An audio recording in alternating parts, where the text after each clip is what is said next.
नमस्कार। अर्थशास्त्र विभाग में आप सभी का हार्दिक स्वागत है। एमए फाइनल अंतर्राष्ट्रीय अर्थशास्त्र के अंतर्गत अंतर्राष्ट्रीय व्यापार का सिद्धांत हम पढ़ रहे थे और मिल के प्रतिपूरक मांग का सिद्धांत जो है अंतर्राष्ट्रीय व्यापार का, पिछले पार्ट में हमने सिद्धांत के परिचय और सिद्धांत की व्याख्या के बारे में हमने देखा था और इसकी मान्यताएं पढ़ी थी। इस सिद्धांत में हम प्रतिपूरक मांग की जो लोच है वो कैसे याद करते हैं, तो इस लोच के द्वारा दोनों देशों के किस प्रकार से अंतर्राष्ट्रीय व्यापार से लाभ जो प्राप्त होता है उसका बंटवारा होता है, उसके सिद्धांत की आलोचनाएं क्या हैं का अध्ययन करेंगे। ठीक है, तो हमने अध्ययन किया देखिए प्रतिपूरक मांग के लोच का, और प्रतिपूरक जो मांग फलन था इसलिए हमने व्याख्यान में देखा प्रतिपूरक जो मांग फलन था वो हमारा था एम बराबर function of p x upon p m.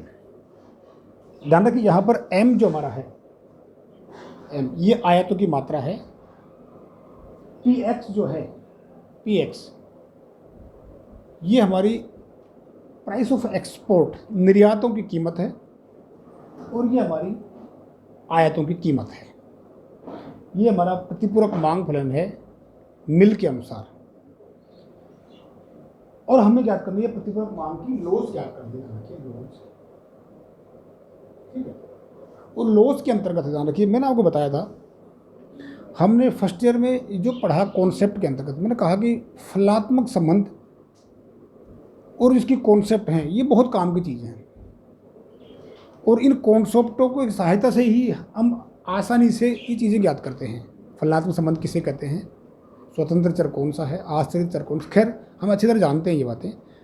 और लोच के अंतर्गत हम लोच का फॉर्मूला कैसे ज्ञात करते हैं, लोच किसे कहते हैं ध्यान रखिए, पूर्ति की लोच हो, कीमत की लोच हो, उत्पादन की लोच हो, ठीक है, आय लोच हो, तमाम तरह की जो लोच हैं वो हम कैसे ज्ञात करते हैं। ध्यान रखिए फलन अगर हमको दिया हुआ है, मैंने आपको सेकंड ईयर में बताया था बड़े अच्छी तरीके से डिटेल से, यदि हमें फलन दिया हुआ है, ठीक है, तो फलन के अंतर्गत जो बाएं तरफ का जो चर है जो आश्रित चर है, यानी कि उस आश्रित चर का आनुपातिक परिवर्तन और स्वतंत्र चर के आनुपातिक परिवर्तन के अनुपात को ही लोच कहते हैं। ये अनुपात को ही लोच कहते हैं जो इक्वेशन हमने दे रखा है। ठीक है, खैर यह हमारा एम बराबर function of p x upon p m है। मैंने कहा कि जब हमने मांग कीमत लोच, आय लोच, तिरछी लोच के अंतर्गत एक इक्वेशन के द्वारा हमने तीनों लोच कैसे ज्ञात की थी, ठीक उसी प्रकार से यानी कि लोच, जब हम इसकी लोच का इक्वेशन ज्ञात करेंगे तो ध्यान रखिए बहुत आसान चीज़ है, इसका आनुपातिक परिवर्तन बटे इसका आनुपातिक परिवर्तन बराबर मांग की, ये जो लोच है प्रतिपूरक मांग फलन है, तो प्रतिपूरक मांग फलन की जो लोच ज्ञात करते हैं। ठीक है, उदाहरण किसी का भी आनुपातिक परिवर्तन हम जानते हैं, पहले पढ़ चुके हैं, किसी का भी आनुपातिक परिवर्तन का मतलब क्या होता है कि उसमें परिवर्तन बटे उसकी प्रारंभिक मात्रा। ठीक है, मैं आपसे कहूँ आय का आनुपातिक परिवर्तन, तो आप कहोगे आय में परिवर्तन बटे प्रारंभिक आय। मैं कहूँ कीमत का आनुपातिक परिवर्तन, इसका मतलब क्या है, कीमत में परिवर्तन बटे प्रारंभिक कीमत। ठीक है, तो मैंने कहा कि आश्रित चर का आनुपातिक परिवर्तन बटे स्वतंत्र चर का आनुपातिक परिवर्तन, जैसे हम मांग की कीमत लोच निकालते हैं, ठीक है, तो मांग में आनुपातिक परिवर्तन बटे कीमत का आनुपातिक परिवर्तन। ठीक है, खैर तो इसकी लोच निकालेंगे, तो मैंने कहा इसका आनुपातिक परिवर्तन अर्थात लोच का ये हम साइन देते हैं पूरा मांग के लोच का बराबर डेल्टा एम अपॉन एम, इसमें परिवर्तन बटे इसकी प्रारंभिक मात्रा। ठीक है, भाग इसमें परिवर्तन बटे इसकी प्रारंभिक मात्रा, बी भाग लेता हूँ पी एक्स अपॉन ये एक साथ है, ये पी एक्स अपॉन, ठीक है, इसमें परिवर्तन बटे इसकी प्रारंभिक मात्रा। ठीक है, और मैंने कहा कि इसके आनुपातिक परिवर्तन में अर्थात आय की मात्रा में, ठीक है, जो आयतों की मात्रा है, आयतों की जो मात्रा है इसके आनुपातिक परिवर्तन में, ठीक है, जो किसी देश की निर्यातों की कीमत व आयातों की कीमत के अनुपात के आनुपातिक परिवर्तन के अनुपात को ही प्रतिपूरक मांग की लोच कहते हैं। ठीक है, अनुपात मतलब क्या है, उसमें भाग देना। ठीक है, तो डेल्टा यानी कि डी एम अपॉन एम, इसमें परिवर्तन बटे इसकी प्रारंभिक मात्रा भाग इसमें परिवर्तन बटे इसकी प्रारंभिक मात्रा। ठीक है, हम इसको और सोल्व करेंगे।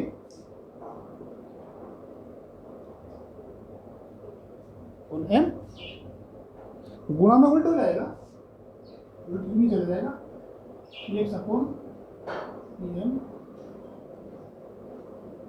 D p x upon p m. ठीक है, यानी दोनों को लिख सकते हैं हम, इसको d p x upon d p m को लिख सकते हैं। और अपन सोल्व करेंगे।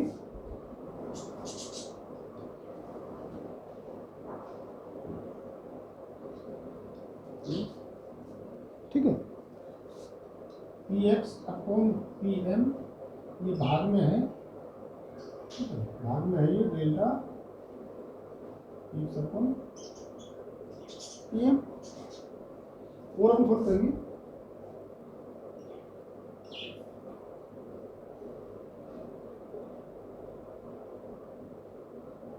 डेल्टा पी एम अलग कर देता हूँ,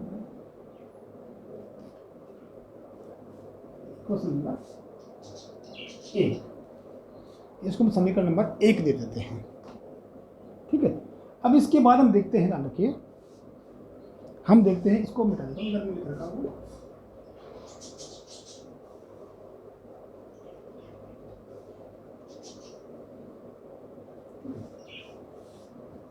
ध्यान रखिए,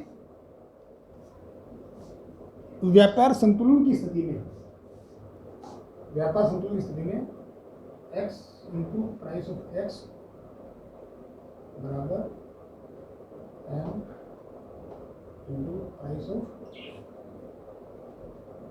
ऑफ n। ठीक है, ये स्थिति होती है, इसलिए हम जानते हैं इसको px अपॉन pm बराबर m अपॉन नंबर 2 है। ठीक है, तो इस तरह के समीकरण 2 के मान को समीकरण में 1 में रखते हैं। ठीक है, 1 में क्या रखेंगे, यानी कि p x upon p m की जगह ये रख देंगे। ठीक है, और delta p x upon delta p m equal to delta m upon delta x, ये मान रखेंगे इसमें, इसके इक्वेशन के अंदर। ठीक है, तो हम देखते हैं कि क्या आता है इसके मान इसमें रखने पर। इसको बनाता हूँ,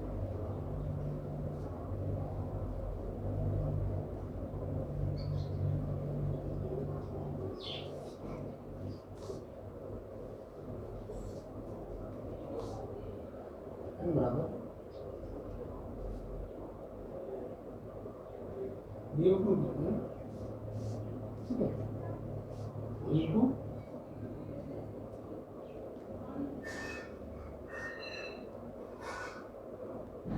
वन बटे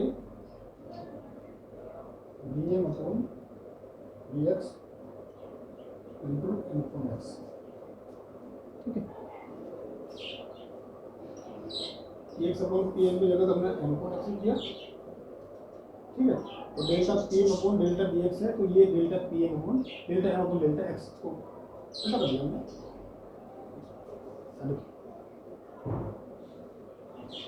ठीक है, n बराबर d m upon m into n upon x, इसको लेकर भी आते हैं, है ना। ठीक है, डी एक्स अपॉन उल्टा ऊपर लाएंगे तो delta d x upon d m, x upon d m. ठीक है, हम कहें एम बराबर डेल्टा एम अपॉन एम, और भाग में करेंगे। ठीक है, अपोजिट हो जाएगा, डेल्टा एम अपॉन एक्स। ठीक है,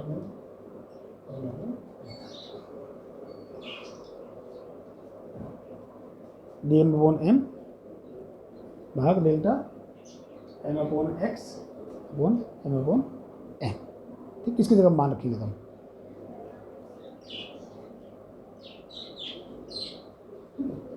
ये प्रतिपूरक मांग की लोच है। अब इस प्रतिपूरक मांग की जो लोच है, इस लोच के आधार पर हम क्या निष्कर्ष निकालते हैं? निष्कर्ष निकालते हैं जब लोच इज इक्वल टू 1 आए, प्रतिपूरक मांग की लोच का मान जब 1 के बराबर आएगा, तो इसका मतलब क्या है? इसका मतलब है कि दोनों देशों में अंतर्राष्ट्रीय व्यापार से प्राप्त जो लाभ है उसका वितरण समान रूप से होगा।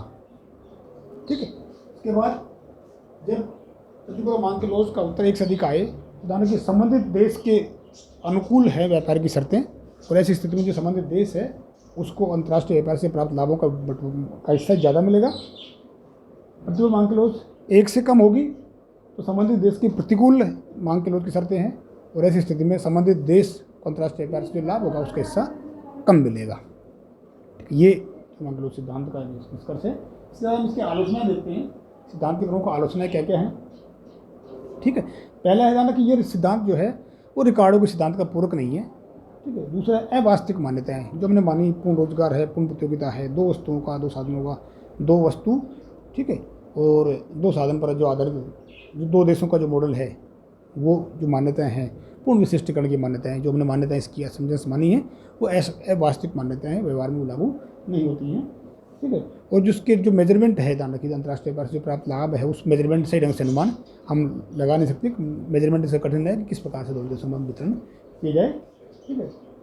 मांग की प्रभावहीनता, अर्थात मांग जो है उस पर किसी का प्रभाव नहीं पड़ रहा है, ऐसी स्थिति में हम कैसे डिसाइड करेंगे कि अंतर्राष्ट्रीय व्यापार से जो लाभ होगा वो उचित होगा, दोनों देशों में उसका समान रूप से बंटवारा होगा।